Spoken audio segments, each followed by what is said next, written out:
Hey everyone, welcome to the video. This is breaking down the Auto Club 400 at Auto Club Speedway in Fontana, California. Green flags on Sunday at 3:30 p.m. Eastern Time. Potentially, there is a lot of rain in the forecast in California of all places because wherever NASCAR goes, the rain follows. That's just how it goes. We saw on Daytona 500, it got rained out until Monday. Down in Las Vegas, we had qualifying rained out. In Vegas of all places, it never rains there most of the time.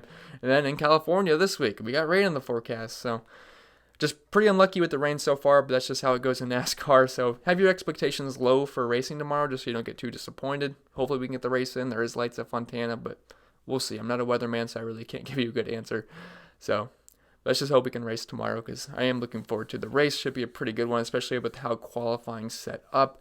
But before we continue, as always, if you guys could just leave a like, and if you're new to the channel, please hit the subscribe button. Really helps me out. Really appreciate it. And actually, last week was my most liked video ever on YouTube. So seriously, thanks to you guys who do leave a like. I know it's something really small, but it does help me out in the YouTube algorithm to get more people to watch my videos, and obviously that helps me out. So do appreciate that. And if you do want to support me over on Patreon, that's seriously much appreciated. We're really close to 100 Patrons, which is absolutely awesome. Now, if you do want to sign up, just know, don't sign up. If you're watching this on Saturday, do not sign up today because Patreon charges you on the first of the month. So wait until Sunday morning. I don't know exactly what time in the morning. I think it's like at 2 a.m. in the morning you could sign up for 2 a.m. or 3 a.m. So if you want to sign up for Patreon this week, you get access to all my extra content, which I'll show you really quick in a second. Sign up on Sunday morning so you don't get double charged tonight and then tomorrow morning because no one wants to get double charged for things. But if you do want to support me on my Patreon, you hit the link in the description below and it will take you to my Patreon page, which looks like this. Alright, so if you did hit that link, it's going to take you to a page that looks like this. It's my join page on Patreon, so if you want access to the NASCAR package, which is what I would assume you would like if you're watching this NASCAR video. So if you do want access to this tier, it unlocks my entire NASCAR model, my cheat sheet, my data sheet, which I preview to you guys. I don't show you everything, but I do show you a good portion of it just to show you guys what I like to use to make, you know, my lineups and all that stuff. Then I have my Discord chat, so if you do join on Patreon, it should automatically put you into my Discord chat into the NASCAR group. So you just got to make sure you link your account with Discord on Patreon. It's pretty simple. It's not that complicated. I'm probably making it sound more complicated than it is. Then you get access to my projections, my core plays, my weekly article, which I'll get out pretty shortly after I make this video, and my tier rankings. By tiers I rank them, and then my GBP exposure, so you know exactly where my money's going. So you'll have my exact GBP exposures. I don't give out lineups, but you'll get my exposures, so it's pretty easy to figure out who I like and who I don't. Then obviously my article, and I'll pretty much talk to you all day in Discord. If you have any questions or if you just want to hang out, we literally talk in there all day. We got a lot of people in there, so if you guys do want access to all my extra content, like I said, links in the description below for my Patreon, and I think we're done with the shameless plug. Let's get into today's video. Alright, as always, before we get into the driver-by-driver breakdown, we're going to do a little bit of a race preview. So we're at Auto Club 400. There's a picture of the track. I know, nice and pretty picture I found off of Google. It's right there if you want to look at it.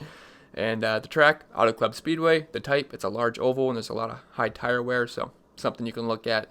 Just some other tracks that have high tire wear are Atlanta, off the top of my head. Then there's a couple of other that you can also link in there, but Atlanta is a big tire wear track. And then it's 2 miles in length. There's going to be 200 laps, 200 times 2 miles, 400 miles, Auto Club 400, makes sense. And then the number of Dominator points available are 150, so nothing too crazy here. And as for the strategy, I wouldn't say this is a big strategy track. We're just pretty much going to want to get 1 to 2 Dominators per lineup and then fill out the rest of your lineup. Don't do anything like stack the back, which, although technically you could stack the back this week because there's a lot of good drivers in the back, but it's not like a track where you stack all the scrub guys and they move up. There's not going to be a lot of wrecks here. So I wouldn't count on that. And then pretty much there's nothing too special about strategy here. Just, you know, it's a high tire wear track. Look, if you want to compare stats to other tracks like Atlanta or something like that, you can. But yeah, nothing too special about Auto Club. So we can pretty much get into the driver-by-driver breakdown now, and we'll go over the whole entire slate. Actually, I should mention there's usually a major dominator and a minor dominator. Don't play 3 dominators in your lineup. It's probably not going to be optimal just because you're not going to have enough salary left to play, you know, good plays. I don't want to go like, I'm not going to play Timmy Hill or anything like that, or Reed Sorensen. So I want to at least make a try your best to make a balanced lineup. I'm not saying go all balanced guys. You're gonna definitely want some dominators in there, but try not to go lower than, you know, guys that are actually gonna finish this race, or you know what I mean. So anyway, now let's get into the driver-by-driver breakdown. Alright, so qualifying was kind of messy, and we also have a big piece of news on Martin Truex Jr., who we'll talk about really soon here, but yeah, qualifying was kind of messy. A lot of things happened that I did not think was going to happen. There's a lot of good guys starting in the back. And fortunately, it wasn't look like we were going to have any good value plays in the back, but one of the guys did qualify pretty low, which I think is a pretty easy value play this week. So we'll talk about that when we get there. So I think this is going to be a really fun week. I mean, there's going to be a lot of chalk plays, but I think up front is where it gets really interesting, and that's where you can differentiate yourself from the field because I think the back's pretty easy, and there's a lot of good mid-range plays, and like I'm talking like qualifying order, not price-wise, but there's a lot of good guys in the back and the mid-pack, and up front, I think that's where it can get a little bit different. So we'll figure that out here. But Kevin Harvick, he comes at 11,600. He qualified 5th. He's the most expensive driver on this slate. I gotta say, I don't hate him, but I don't love Kevin Harvick either. This really hasn't been his best track in the world, and he actually had a pretty good race last week in Vegas. But man, he led the most laps, but he fell off. He did not have that long run speed that he showed in practice, and he wasn't amazing in practice this week. I mean, he was still top 10 in the 10 lap and the 15 lap, but he wasn't top tier in practice. But we've seen sometimes where practice really hasn't rolled over during the race. But I'm not too interested in Kevin Harvick. I think there's a lot better plays on this slate, and as you can see, it's not been his greatest track. He's only averaging 35 Draftkings points per race here. Average finish of 15.3. Average driver rating of 97.4, which isn't bad, but if you look at everyone else in this price range, it's the worst of all these drivers, and he's the most expensive. He's got 3 top 5s here in the past, 6 races, which obviously is good, but I don't know. I just don't love Kevin Harvick here. I mean, he's been fine in the laps led and fast laps department, 14.3 average laps led, 20.3 fast laps. And he's been pretty good at these types of tracks. He does have 2 wins in the past 10 races in this track type form, and averaging 60 DraftKings points per race. But I don't know. I'm just not really feeling Kevin Harvick this week. I mean, I don't like his price, and I'm going to 100% be playing Martin Truex Jr., so I don't really think it's going to be too easy to fit him and Harvick in most lineups. I mean, you can get away with it, but yeah, Kevin Harvick, not really a guy that's on my radar too much. If I'm building a whole bunch of lineups, I'm probably going to be sprinkling him in a little bit because he's Kevin Harvick. You can always get up front and dominate a race. He's just not one of my favorite plays, so I would be underweight on him. I don't think he's going to carry too much ownership just because there's not a lot of place differential upside, but I don't hate him, but definitely not one of my top plays this week. Kyle Busch, he's 11,300. He qualified 17th. I'd much rather play Kyle Busch because he offers us quite a bit of place differential upside, and this has been one of his better tracks. He's been very good at Auto Club, and qualifying 17th. Yeah, chances are he's going to top 5 as long as he doesn't run into trouble during the race, and there's a good chance he can always get up front and lead laps. Now, he was not amazing in practice. I just like to use practice 2 data. I know the practice 1 data is there, but I like to talk practice 2 because I think it's more accurate representation. So Kyle Busch, he was 7th in the 5 lap, 13th in the 10 lap, 13th in the 15 lap. Not amazing, not great, but we know Kyle Busch. He's the best driver out there. He can get up front and dominate this race. It's certainly possible. And if you look at his numbers at Auto Club the past 6 races, well, he's only has 5 races, but he's been the best driver here, averaging 60 DraftKings points per race, average finish of 7.6, average running position of 5.2, average driver rating of 118.5, which is by far the highest of all these drivers. The second highest is, I believe, 103.8, which is Joey Logano. He has 2 wins the past 5 races here, 3 top 5s, 4 top 10s, averaging 20 laps led per race, which leads all drivers, averaging 24.2 fast laps, which leads all drivers. He dominated last year's race. I think Kyle Busch is a fantastic play. He's starting 17th, gets you a place differential upside, and has dominating potential as well. So Kyle Busch, I think he's an excellent play.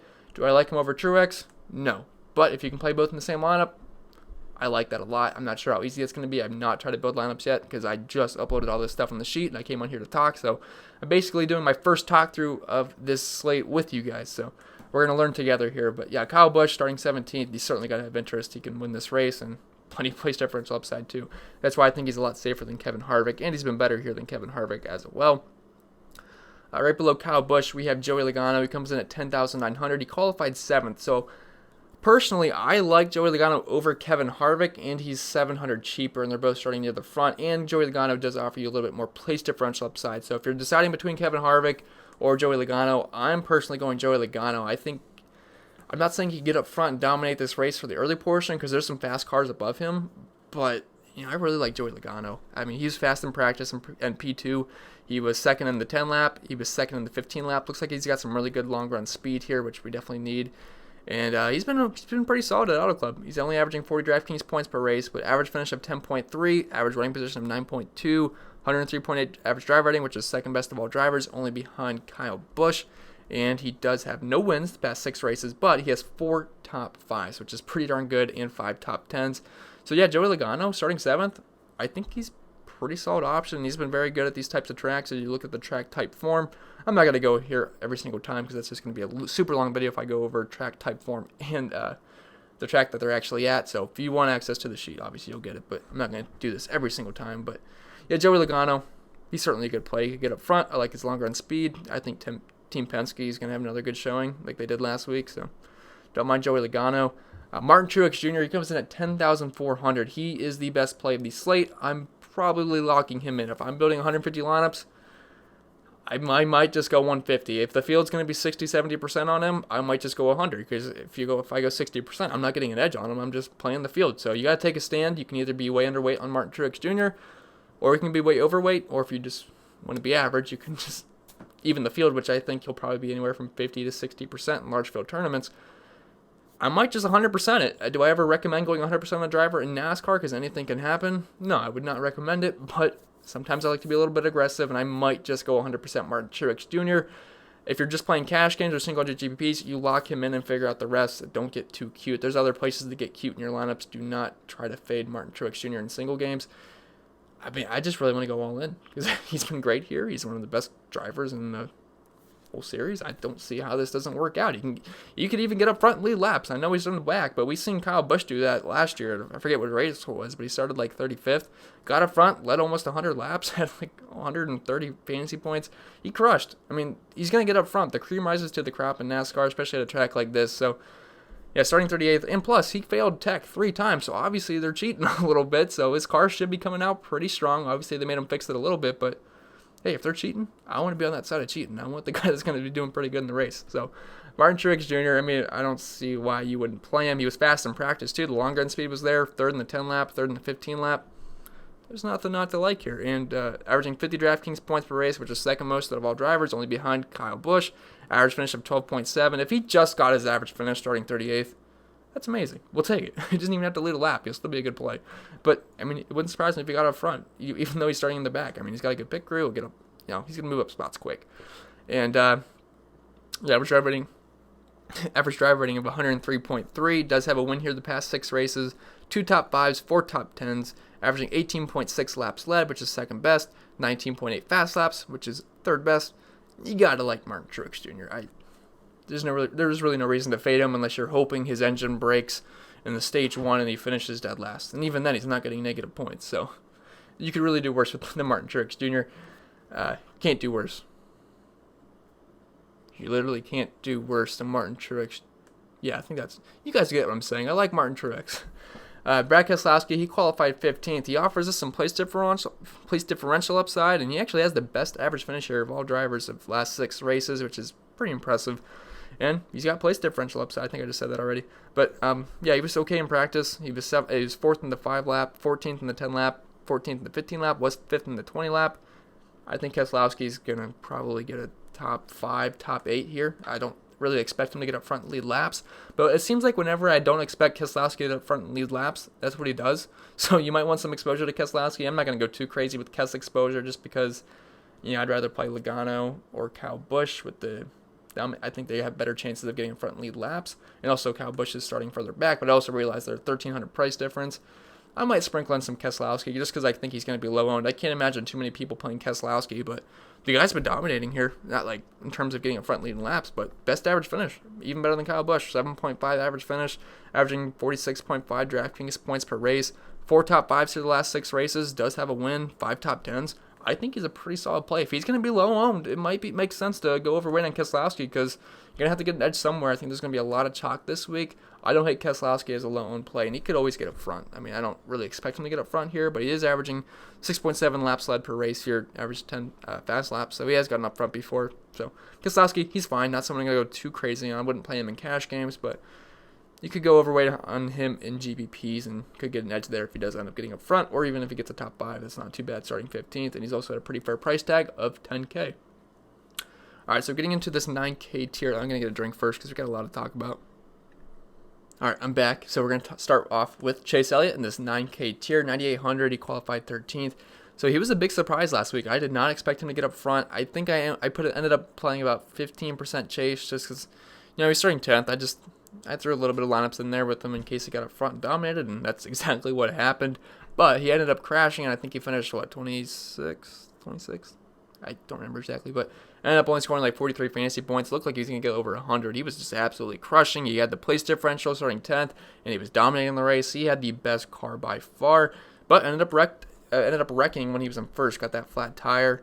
And the thing was, he was not good in practice, and it did not show that in the race. And again, we see a scenario where Chase Elliott did not look good in practice. He was in the 17th in the 5 lap, 18th in the 10 lap, 18th in the 15 lap, and it's kind of similar to what he was last week, and he ended up coming out with the best car. But I don't really like Chase Elliott too much this week. I think he's a fine play starting 13th, but there's just so many good plays. So I'll probably have some exposure to Elliott just in case he ends up, getting up front, maybe getting a top 5, maybe gets lead some laps. But I think he's fine. It's just he hasn't been too great here. Average finish of 10.8, which is not bad, but if you look at he does not have a top 5 here in the past 6 races. Or I'm sorry, it's only a 4 race sample size for Chase Elliott, so has not had a top 5, 1 top 10, only 3 top 15. So starting 13th, I don't know. I don't love Chase Elliott here, so I'm not gonna have too much. You could sprinkle him in a couple lineups, but really not has been one of his best tracks on the road. So I'd probably have minimal ownership on Chase Elliott, and he might be high owned just from what he did last week, which I know the end result wasn't good, but he was on the track actually before he wrecked. He looked absolutely amazing, and he's one of the most popular drivers in NASCAR, so that always equals ownership. So Chase Elliott, not someone I'm really too interested in.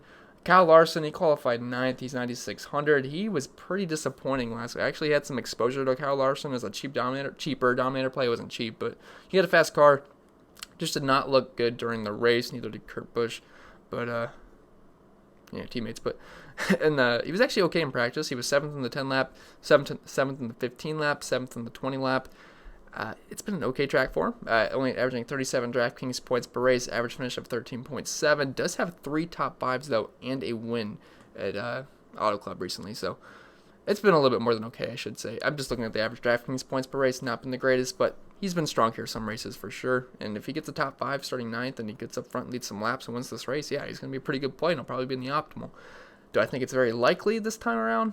Not really, but I might just sprinkle him in a little bit just in case he can, but not too heavily interested in Kyle Larson. I mean, the numbers are pretty solid, but I just think there's better plays this week that are starting further back.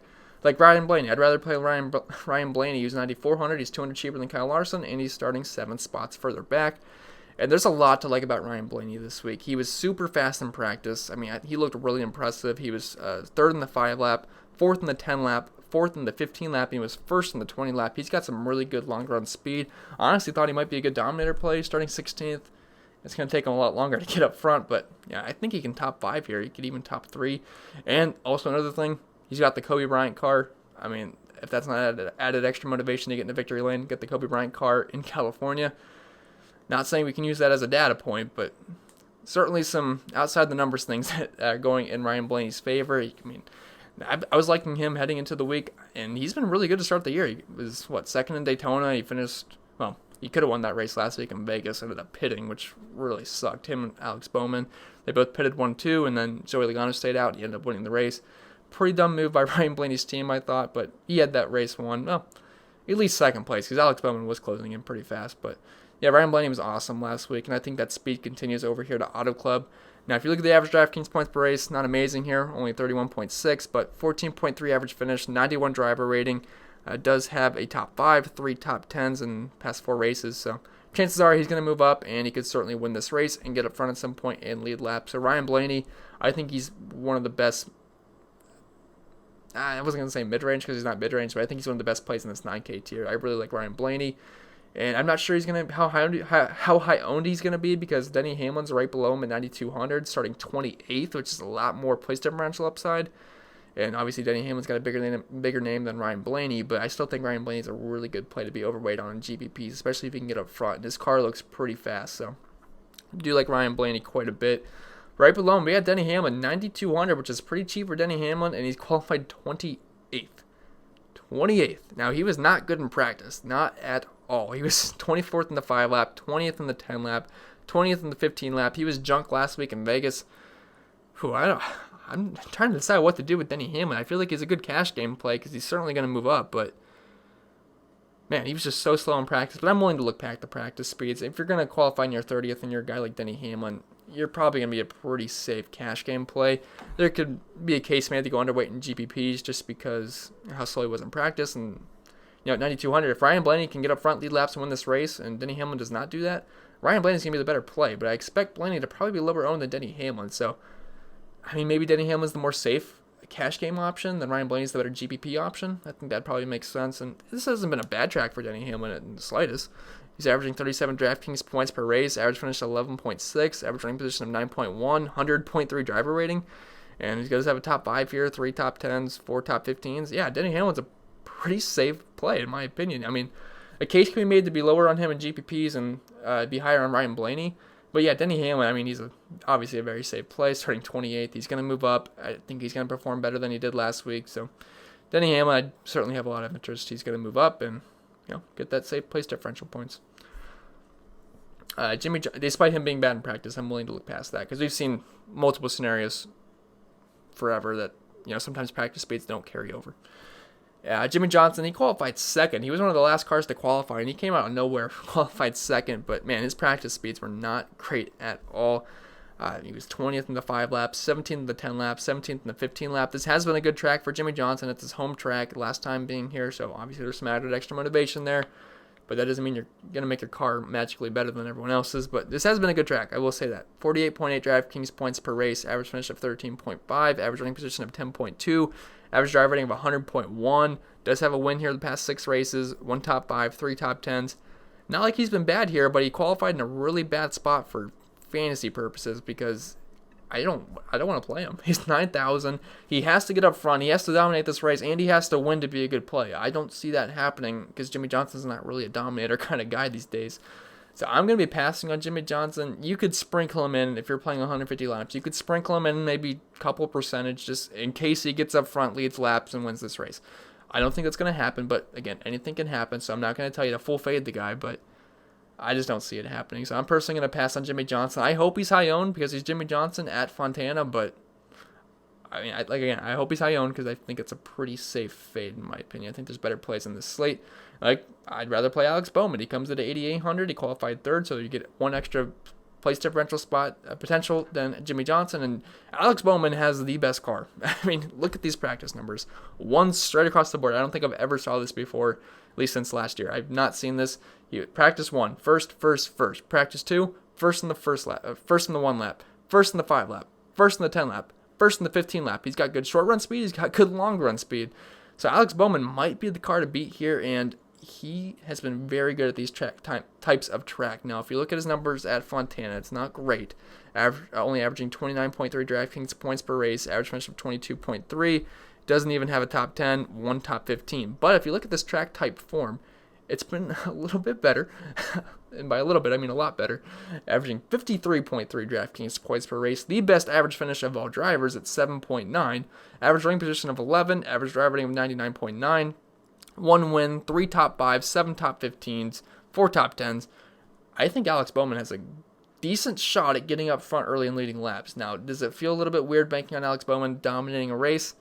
Yeah, it can. But if he gets up front and leads laps at 8,800 and he can at least finish in the top 5 or 6, that's going to be enough to get the job done, especially at this price tag because you're not paying $12K for the guy, so it's not like it's going to absolutely murder you if he doesn't lead 100 laps and win the race. If he can get up front, lead maybe 10 to 20 laps and get a top 5, that's not too bad. He's got high finishing position potential. So Alex Bowman, I think he's a pretty strong GPP play. Not totally sure if I'll get there in cash games, just because in cash games I want those guys with place differential upside that can really dominate a race, or not always dominate a race, but it feels more safe to go with a guy like Joey Logano or Kyle Busch, just because they're more safe, proven commodities than Alex Bowman. But the upside's there for Bowman. The car is extremely fast. He's been very good at these types of tracks. So I'm willing to take a shot, especially with these track speeds. I think the practice speed, I think if people are looking at practice speeds, he'll carry some ownership for sure, and I totally get it because he's super fast. So definitely going to have some interest in Alex Bowman for sure. I love how fast this car was. I was hoping he was going to get on the pole. I was really hoping that because it'd make me feel better about him getting up front leading laps. But I think he can get around. The guys around him, first in the pole we have Clint Boyer. Second we have Jimmy Johnson. Third, we have Alex Bowman. Then fourth, we have Kurt Busch. I think Bowman can get up front, lead laps. If he can pull away from Kevin Harvick and Joey Logano, I mean, he could be a pretty good play. He could lead the whole first stage. So, yeah, Bowman's a pretty solid play in my opinion. Kurt Busch, he was fast, 8,600. He was terrible. He was straight junk last week. I don't remember exactly where he finished, but it was not a good race for Kurt Busch in the slightest. And he qualified fourth. So I'm probably not going to be playing Kurt Busch. I know he was fast in practice, which I was hoping he was going to qualify more mid-pack. Did not happen. But if you look at the practice speeds, he was second in the 5 lap. He was fifth in the 10 lap, fifth in the 15 lap, and he was second in the 20 lap. He's got some good long run speed. He could be a potential low-owned dominator play, but I like Alex Bowman better. He's only 200 more, and Bowman was faster, so I'd prefer Bowman, but you could get away with Kurt Busch. I don't mind it, and he has been better here than Alex Bowman has. He's averaging nearly 40 DraftKings points per race, average finish of 13.3. No wins, but he does have 2 top 5s, 3 top 10s, 4 top 15s. So, I mean, he's a sneaky dominator play that I'm not expecting him to get up front and lead laps or anything. I mean, he's only averaging, 5.4 laps led here, but I think he could do worse than Kurt Busch. If he gets up front, leads the early portion of this race, and gets a top 5 or 6, yeah, it'll be a pretty good play. So, it might make sense to maybe split up your Alex Bowman and Kurt Busch exposure. I wouldn't play both of them because I really don't think there's a chance that both of them end up paying off here, because I feel like one of them's going to lead.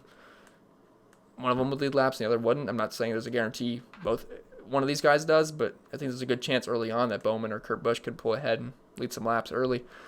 So I think they're both okay in GPP. He's not going to play either one in cash games, but Kurt Busch has been very good here. William Byron, he qualified 21st. Another guy that gets a Kobe Bryant scheme, so I don't know, maybe some extra motivation for William Byron to perform well. Hate to use Kobe's unfortunate death as a reason to play a guy, but I had to mention it to you guys. So, but he qualified 21st, 8,400. Car was fast. I like William Byron a lot. 8,400, and he's been pretty good at start the year. He's only had one race at a real track at Las Vegas. Was performing well. A little bit bad luck happened at the end, but yeah, William Byron, he has a good car. He was 5th in the 5 lap, 6th in the 10th lap, 6th in the 15 lap, and not been a bad track at all. Averaging 41.3 DraftKings points per race, only a 2-race sample size, but that's all I had to go off of. And average finish of 15, average driving position of 17, average driving of 71.3 isn't amazing, but I think William Byron's still a pretty solid play. So certainly want some exposure to him, starting 21st. A lot of place differential upside right there. Eric Almirola, he qualified 6th. He was one of the most disappointing drivers last week. He was the second highest owned driver, I believe, was the Piston, the big contest. I believe he was the second highest owned driver, which I liked Eric Almirola a lot. I did, and he sucked. He sucked big time. I don't remember exactly where he finished. I want to say it was around 20, but yeah, did not have a good race. He qualified 6th there. I don't have a lot of interest. I mean, in practice speeds, he was 13th in the 5 lap, 9th in the 10 lap, 9th in the 15 lap, 3rd in the 20 lap. But it's pretty good. He's got potential to move up a little bit. I wouldn't bank on it because qualified 6th. I mean, he could squeak out a top 5, but it's not something I would be willing to bank on. If you look at his averages here, it's not amazing or anything. Only averaging 28 DraftKings points per race, average finish of 19.2. Only 1 top 10, 3 top 15s. I think he's probably a pretty bad play. There's better plays. Give me William Byron for 100 more. I really don't think there's a reason to play Eric Almirola over William Byron. So, yeah, give me Byron all day. And also Eric Jones is 200 less, and he's a much better play. So, passing on Eric Almirola, William Byron and Eric Jones are much better plays, and he's just sandwiched in between them. So, Eric Almirola is not a guy I would play. Eric Jones, 8,100. He qualified 29th. Yeah, we got to play some Eric Jones. I think he's going to be one of the more popular drivers on the entire slate. Him and Martin Truex Jr. might be the two most popular plays. I mean, maybe Denny Hamlin's up there too, starting 28th. But I feel like a lot of people are going to start their cash games with Martin Truex Jr., Denny Hamlin, and William Byron, but Eric Jones starting 29th. So, but yeah, we got to like him. He's going to move up. I know he sucked last week, but he qualified near 30th. He's a much better driver than finishing 30th. And if you look at his numbers here, he's been pretty darn good. He's really good at Auto Club. He's averaging average finish of 12.7, 32.2 DraftKings points per race, average running position of 8.4. Does have a top 10 here, 3 top 20s. He's a pretty slam dunk place differential play at a pretty fair price tag. So yeah, Eric Jones, he's a good play. His practice numbers were in the mid-teens. If he can finish in the mid-teens, starting 30th, yeah, he's going to be a pretty good play. So Eric Jones, love him in cash games. You can make a case to fade him in GPPs and just hope he runs like junk like he did last week, but I think more than likely he's going to he's got a good chance of being on the optimal. But like Eric Jones. Clint Boyer, I do not like Clint Boyer because I don't think he dominates this race, and I wouldn't be surprised if he didn't even lead 10 laps. I don't like Clint Boyer that much at all. And this hasn't been a great track for him. Only averaging 22.4 DraftKings points per race. I know he's had some bad luck with his engines, but still, average finish of 19.3, average running position of 15.6, does have one top 5, but I just don't see him leading many laps. I don't see him winning this race. I think he falls back. I think he probably finishes outside the top 10. I might seem a little bit aggressive, but I don't think he finishes in the top 10. So Clint Boyer, not a lot of interest for me. I think he's a pretty good fade, and people usually play the pole sitter. I think if he's going to be higher owned because of that, I think it's a pretty decent fade. So not too much interest in Clint Boyer. Ricky Stenhouse Jr., he comes in at 7,700. He qualified 10th. He magically finished in the top 5 last week, which is crazy. I think he finished 4th. I had a lot of Ricky Stenhouse Jr. He was my favorite place differential play, so obviously not complaining, but I will say he did luck out into that. But strategy paid off. But he was slow in practice, qualifying 10th. I can't play Ricky Stenhouse Jr. here. There's like no upside whatsoever. His average finish here is 18th, and average position of 18.6. Does have a top 5, but he's going to fall back more than likely unless he lucks out in strategy again, which I'm not willing to bank on. Lost my spot. But yeah, he was pretty junky in practice. He was in the lower 20s, so don't really see much reason to play Ricky Stenhouse Jr. Before we get into MDB, I got to take a drink because this is a long video. We're already at 30 minutes, and I still got a lot of drivers to talk about, so going to be a long video.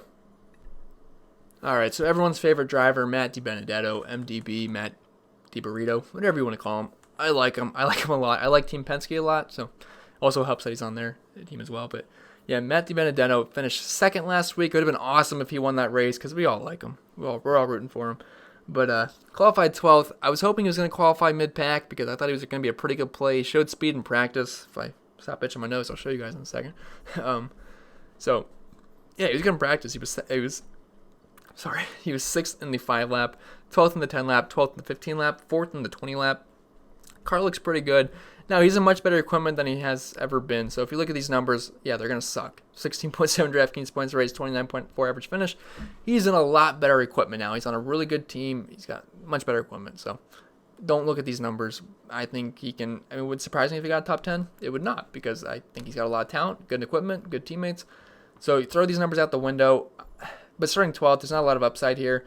If he can stay around where he starts, and if he can squeak into the top 10, I think he'll be an okay play, but I'd rather play Austin Dillon, who's right below him at 200 less, so I'm not going to have much exposure, if any, to Matt DiBenedetto, as much as that sucks, because I did want to play him heading into the week, but I don't really think I can starting 12th. I think there's just much better plays, in my opinion, around the same price range, like Austin Dillon, 7,400, qualifying 25th.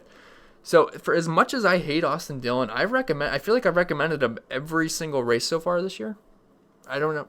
Did I recommend him Daytona? I don't think I did. I don't remember where he started. But I recommended him in the duels, and I recommended him in the Clash. So this is like the 3rd or 4th time I've recommended Austin Dillon, which sucks. So hopefully that ends soon. But he's actually not been doing too bad. He finished, in the top 5 last week? So that was pretty awesome.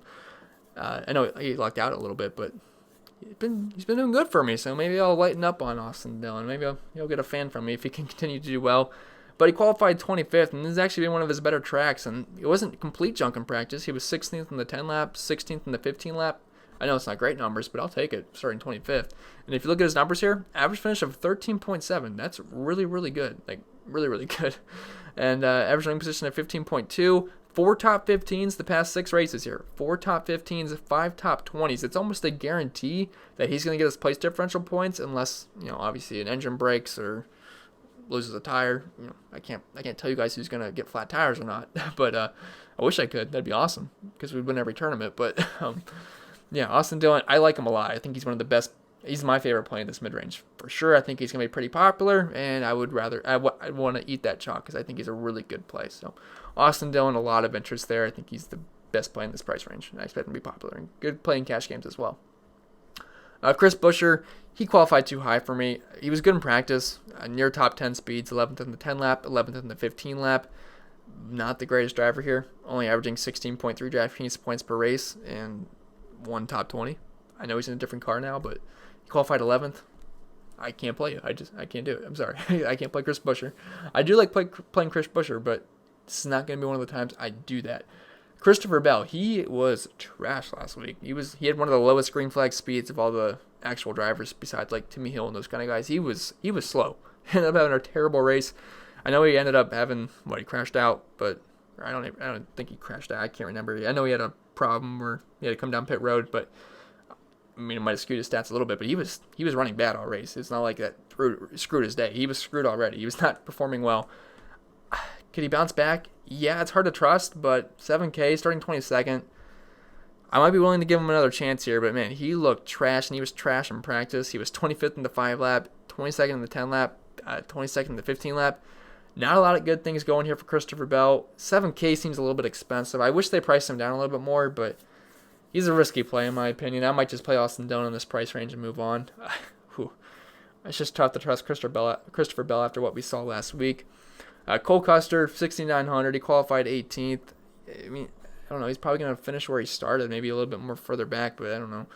Not too exciting here. I mean, his practice speed's kind of reflective where he qualified. He was 19th in the 5 lap, 19th in the 10 lap, 19th in the 15 lap, 8th in the 20 lap, but not a lot of drivers did 20 laps. I think he was actually 8 out of 8 drivers did 20 laps. So yeah, he was last in the guys that did 20 laps.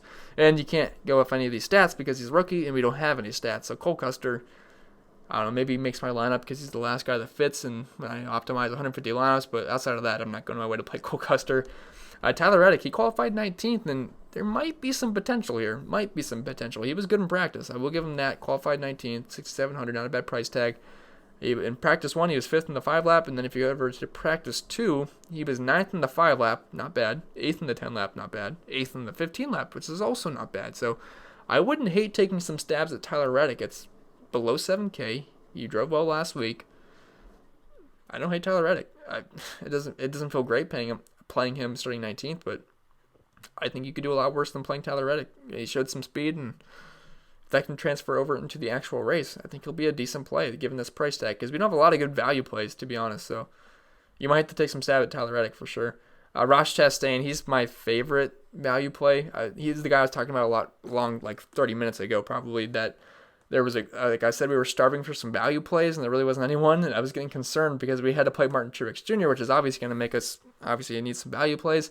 Well, Chastain, he was one of the last guys to qualify. He ended up qualifying 27th, and I just think there's a lot of place differential upside. Not a lot, but I think he's a safe bet for close to a top 20. Maybe, he's probably going to finish anywhere from like 20 to maybe, 18 to 25, which we'll take at 6,500, starting 27th. I think he's a pretty good play. Now, we don't have any long run data speed, which I should probably double check that. I feel like we should. Let me check that really quick. Good thing I checked. It was there. I just had to fix something. So, yes, Ross Chastain does have some practice speeds posted here from the long run, and they were not impressive, which sucks. But he was 16th in the 5 lap, 26th in the 10 lap, 26th in the 15 lap.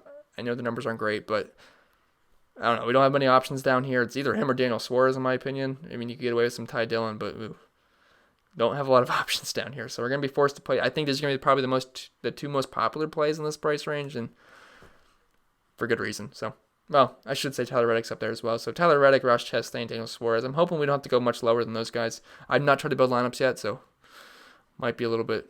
I don't know if that's actually realistic that we might not be able to. That we might not have to go lower than that, but fingers crossed when we build lineups. But yeah, Ross Chastain, I mean, he's a better equipment. He's in Ryan Newman's car. So if you look at these numbers, I mean, he's going to perform better than, he should perform better than what these numbers suggest, because he was in crap equipment. Now he's in some pretty decent equipment. But only averaging 20 Draftkings points rates, average finish of 28.5, which that's some bad equipment. So starting 27th, I think there's upside for more for sure. And again, we really can't use these numbers. So Ross Chastain, yeah, I got some interest starting 27th because we do not have a lot of good value plays. Daniel Suarez, he qualified 31st. He's 6,400. Man, this guy almost had me jumping off a ledge to begin the race last week. I had a lot of Daniel Suarez. I think I had 30% Daniel Suarez, which I thought he was going to be around 30% owned. I was wrong. He was 16% owned. And then as soon as the race starts, they show him not even starting. He's just rolling along the apron, whatever you want to call it. He's just rolling along across the finish line, whatever you want to call it.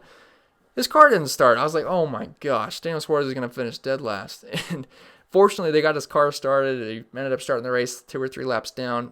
Got some positive place differential. Got around 20 fantasy points. So it could have been a lot worse. So I'll give Daniel Suarez credit for that. But I just don't like playing the guy because I don't think he's that great of a driver. He's obviously in junk equipment now. I will say, though, when he was on Stewart Haas equipment, this was one of his best tracks. So he qualified 31st. And if you look at the numbers, he was trash in practice, 31st in the 5 lap, didn't do anything else besides that. He was slow. Okay, he was right where he qualified. But if you look at his numbers, again, He's in much worse equipment now, so remember that. But when he was with Stewart Haas, averaging 35 DraftKings points per race here, average finish of 14.3, does have a top 10, 2 top 15s. Those were strong numbers. Now, unfortunately, he is in a lawnmower at this point, but if he can drive that lawnmower to a 25th through 27th finish, we'll take it at 6,400 because a lot of these other guys, I just don't see the upside for him. Bubba Wallace, he's going to fall back. Ty Dillon, he might be the only other guy I'd consider. Probably as low as I'd go is Ty Dillon. Maybe some Corey LaJoie, but maybe even Ryan Preece. Ryan Preece wouldn't be terrible, but we'll get to them. But yeah, I mean, other than these guys, it's not looking too pretty. So, yeah, Daniel Suarez, I have interest just because he's starting 31st. Yeah, I think he can move up a couple spots, and we're going to be forced to play some of these guys. Bubba Wallace, I already touched on that. I'm going to pass. I mean, he was, near 30th in practice speeds. He's starting 14th. He's moving back, only averaging 17 DraftKings points per race here, average finish of 25. Don't get the appeal for Bubba Wallace.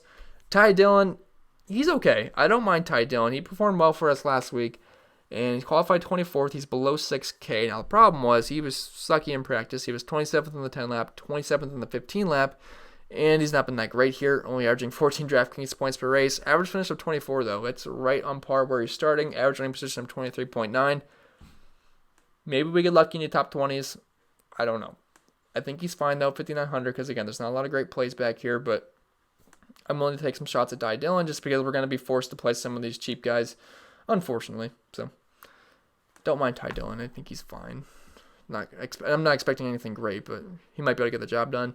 John Hunter Nemechek, he almost broke the slate last week. He was in the top, because he was with Stenhouse and the strategy that happened to work magically when he restarted second. He was running in the top 10, and unfortunately, in the last lap, he spun out, wrecked. He finished 24th. I think he finished 24th, which is still, you'll take 24th out of John Hunter Nemechek for sure any day. Qualified 23rd here. Practice was not great. He was 25th in the 10 lap, 25th in the 15 lap. We have no numbers to go off of.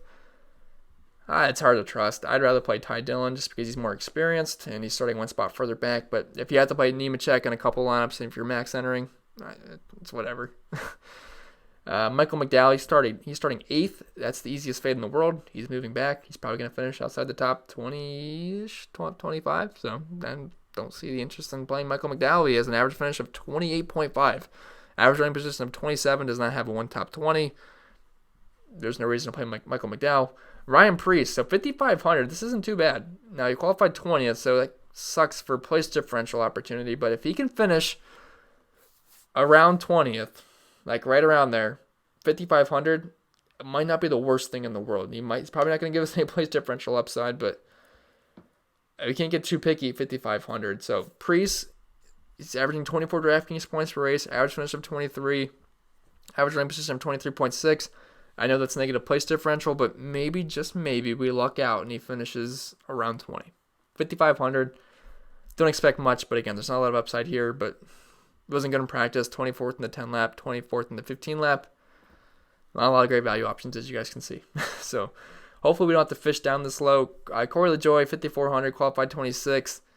You're probably going to finish right around where he starts with potential of losing spots. So again, if these guys fit the end of your lineup in a couple of max multi-entry lineups, fine. Don't play them in cash games, though. And then after that, Timmy Hill, he is the slowest car I've ever seen. Not playing him. Brennan Poole, no thank you. JJ Yeley, no thank you. Reed Sorensen, no thank you. Smithley, no thank you. Gase, no. And Huff, no. So the lowest I'm going is Corey LaJoie. That's it. I don't even feel good about that. So that's pretty much it for the driver-by-driver breakdown. I hope this wasn't an hour long. It was 43 minutes. This is going to be the longest video I've ever uploaded. So congratulations if you made it to the end. Let me know if you did. That's pretty impressive. I don't think I'd watch myself to the end, but I don't know. Maybe that's just me. But I hope this video was helpful. If it was, remember to leave a like. If you're new to the channel, please hit that subscribe button. Really helps me out. Really appreciate it. Follow me over on Twitter. I'm at ChrisPennell16. And if you want to support me over on Patreon, so much appreciate it. Do it on Sunday morning, though, because I don't want to have to refund your guys' accounts for February charges, because that's just a hassle. So do me a favor. Don't sign up until Sunday morning. Unless you want double charge for some reason. If you want double charge, that's fine, because I could double the money. But don't do it, though, because I know you don't want double charge. So, yeah, check out Patreon if you want. That's pretty much it. So, wish you guys the best of luck tomorrow, and see you in the next video.